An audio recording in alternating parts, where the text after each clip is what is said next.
Repa, punta na tayo sa pick up point. At yan, mamaya na lang ulit mga repa. At yun na nga mga pare, na-pick up ko na yung bulaklak na i-deliver natin. Ito, bouquet pala yung i-deliver natin sa may Immaculate Conception. Ayan mga pare, pinatong ko na lang siya sa may ibabaw ng sofa bed. So yun mga pare, una natin to i-deliver dahil naka-priority tong buwing na to. Sa may Immaculate Conception QC lang yung deliver nito, 6.3 km lang yung layo. So ayun, deliver na natin to mga pare. Good evening po. Sa kabila. Dito nila nilusot eh.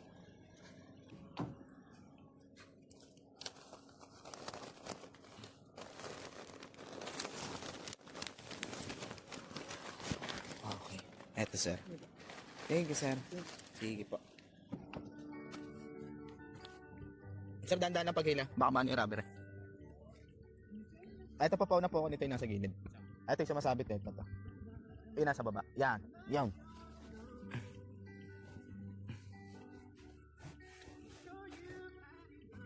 Up.